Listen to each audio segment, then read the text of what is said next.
I will now take some questions, starting with, I think, Hannah from the BBC. Hannah.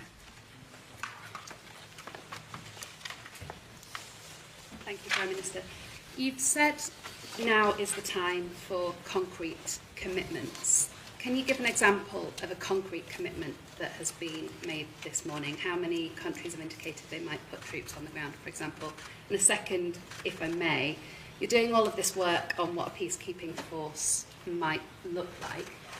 What if Russia simply won't accept one? Well, let me start from the premise that a lot has happened, obviously, since we had the meeting at Lancaster House just under 2 weeks ago, particularly developments this week in relation to the position of Ukraine. And the group that met this morning is a bigger group than we had 2 weeks ago.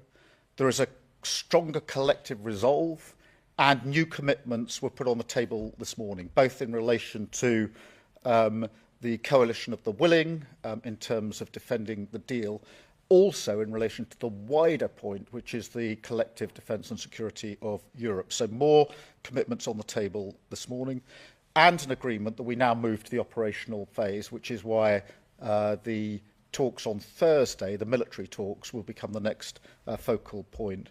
There was a wider agreement this morning, which was that the yes but from Russia is not good enough, and that we agreed collective pressure will be put on Russia from all of us who are in the meeting this morning. So I'd say overall we are successfully gathering political and military momentum.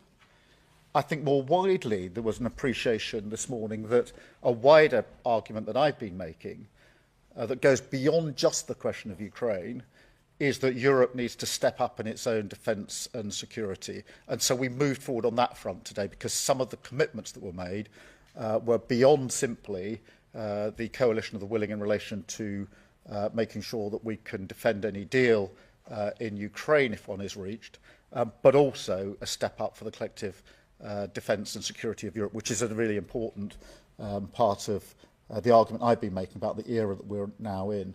In terms of Russia's position, I think it's really important at this point that we put maximum pressure on Russia. This yes but is not good enough, and that's why the collective resolve this morning was to put pressure, and we can collectively put pressure on Russia. There were a lot of countries represented this morning, a very strong collective resolve. And so I think we've made real progress this morning, and that momentum and that resolve by a number of countries and making sure we continue to be forward-leaning is really important. Thank you very much. I've got Harry from ITV.